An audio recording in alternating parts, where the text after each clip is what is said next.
What's up, Average Dad fans? Welcome back to another video, and today we're talking about this, the Samsung Galaxy Z Fold 4. I have quite a history of fold phones on my channel, namely the best fold phone on the planet, the Vivo X Fold. Unfortunately, the Vivo X Fold is not sold in most of the planet. Samsung is.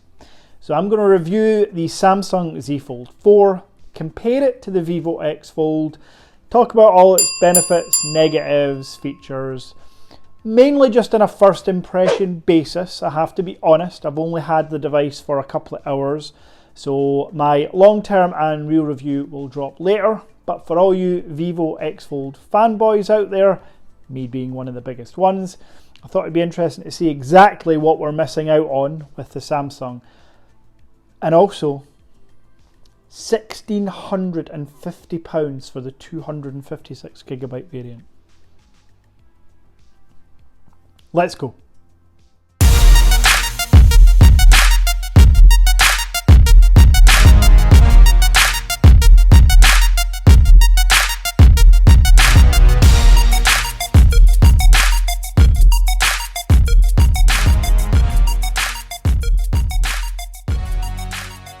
So before I do any comparisons, I need to tell you about the device.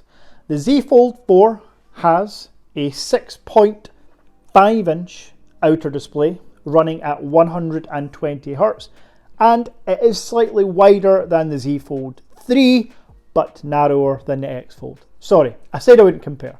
Slightly wider than the old Z Fold model, which I enjoy. I like a wider outer screen. I like my Fold device to feel like a candy bar, and then when I need it to, open up to give me that bigger screen.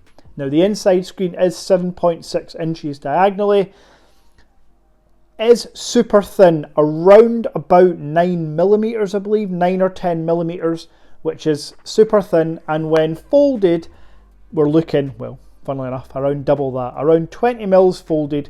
I would show you my iPhone, but I'm currently recording on my iPhone, so I can't show you the difference. Obviously it's going to be thicker than any candy bar style phone, but as far as phones go, foldable phones go, fairly easy to have in the pocket.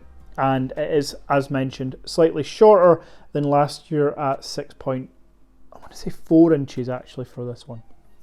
So other specs about the phone: Gorilla Glass Victus Plus on the front and rear, so super durable and less scratch resistant than Gorilla Glass Victus, which I personally found to be quite scratch resistant. On the inside, obviously not Gorilla Glass because we've got that plastic coating, but here comes another comparison. If you've ever held and used the Vivo X Fold, this feels exact same. The previous Z Fold 3 variant felt quite plasticky to touch, but this one feels like glass, which is, yeah, again, feels more premium, and the benefit is it can still fold. Both screens, outer and inner, run at 120Hz with dynamic LTPO technology. So again, top specs. Everything I look for a fold phone in 2022 are found on here. I will already tell you, I'll skip right to the part where the Z Fold 4 is a big upgrade from the Z Fold 3. There you go, spoiler alert. Is it better than the X Fold? You'll have to wait to find out. Now, also included on the Z Fold lineup this year is another triple camera setup. However, we have different lenses. We've got our telephoto lens and our ultra wide, which are slightly upgraded, and again with the Snapdragon 8 Plus Gen 1 chip, there's better photo processing going on. But we've got a new 50 megapixel lens for the main sensor, which has also got a better aperture, so it's bringing in more light.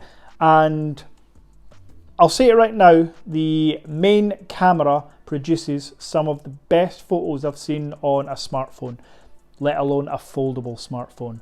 The telephoto lens will go up to 30 times digital zoom or 3 times optical, and the ultra wide lens goes to, I'm making this up slightly, but I think it's about 105-degree angle with the ultra wide, which again gives plenty of scope. I'll throw some photos up for you to have a look for yourself, obviously. And I will probably do a camera comparison test between this and the iPhone 14 Pro Max and the Sony Xperia 1 Mark III, just because I have them in my holiday home at the moment. I say my holiday home, that makes me sound like an arse. I am on holiday and I have rented a place. I don't have another home that I go to for holidays. Anyway, I'll clear that up. I clearly don't have much money. Other facts about the phone, it's more squared off edges, that armoured aluminium, not aluminum, aluminium on the sides and hinge. Super premium to hold. I've obviously gone for the phantom black colour. You can get this in green, which is more like a grey, which looks quite nice, I've got to say, but it was taking an extra few days to come. Comes in beige, and if you order online through Samsung.com, you can get it in a burgundy limited edition, but it's not limited. You can get the burgundy. I guarantee you'll get the burgundy for its duration, and maybe even some extra colours in a few months. So I went for the phantom black. Simple. That's what I had the Z Fold 3 in, and it looks nice, fresh and clean. Speaking of the hinge, I'm sure they've done other things behind the scenes, but all that matters to me and you is the hinge is very, very good. It goes super flat, so there isn't that little tiny V shape that you get from some foldables, particularly Samsung foldables. This goes super flat, and crease wise, I'll try and get the light to reflect it, the crease is actually really good. Really good. Much better. Obviously when you run your finger over it you can feel it slightly, but they have redesigned the hinge to make it more durable, and again, because it's got that slight dip and it doesn't fold completely flat, actually arguably works out a bit better than some other foldables that go fully flat and shut, because it's leaving space for dust, grit, grime to not get trapped and damage the inside screen, because that is one thing about a foldable phone. It's not naturally getting cleaned or wiped when you pop it in and out your pocket. You really do have to make sure you're giving it a good rub with a microfiber cloth, nothing, no steel wool or anything, and then your phone will stay perfect. Now, as mentioned already, it's the Snapdragon 8 Plus Gen 1 chip. More than powerful enough for anything you need. Gaming, photography, benchmarking, edit, anything you want to do, the Snapdragon chip, anything from the Snapdragon 888 onwards, in my opinion, is going to be more than powerful enough. Just like on the Apple side, the A14 Bionic onwards is going to be more than powerful enough for anything you need to use it for. Now, to keep talking about the hardware and other improvements from the Z Fold 3, the Z Fold 4 comes with much better stereo speakers. I will give you an example right now. Let's just speed it up a bit. They really do go quite loud.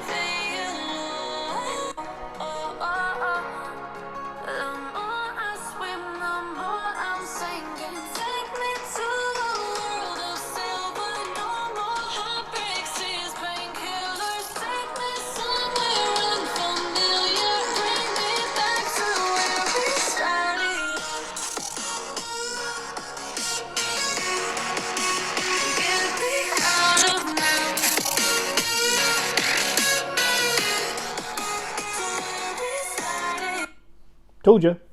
Bass, vocals, mids, all sound great. Separation is great. I didn't want to shit on this phone. I'm just loyal, like most of you probably watching are, to Vivo and what they're achieving with the X Fold, and really want the X Fold to come across to the UK, Europe and America. But I always felt like Samsung, you were just kind of stuck with it. That was the one software-wise. And I'll go deeper into software in my review video. It's running Android 12 at the moment. It will get that Android 13 upgrade very, very soon.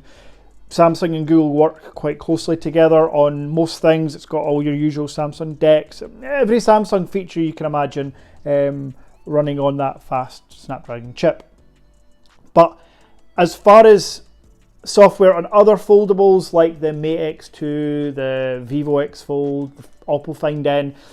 The software, you have to do some jiggery pokery to get notifications and everything to work.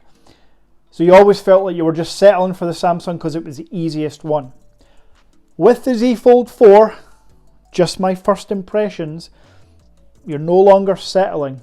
This is actually one of the best foldable phones on the market. And you don't have to do any jiggery pokery. It just works straight out the box. Oh, and before I forget, in that box is a cable and a SIM ejection tool and a warranty. That's it. Yeah. So I will be back soon in a few days or so with a review of the device, because I will be using this as my primary phone for the next few days. And I'll let you know, and I'll pop up some more camera comparisons and other such videos soon. But first impressions, 10 out of 10. Until next time, peace.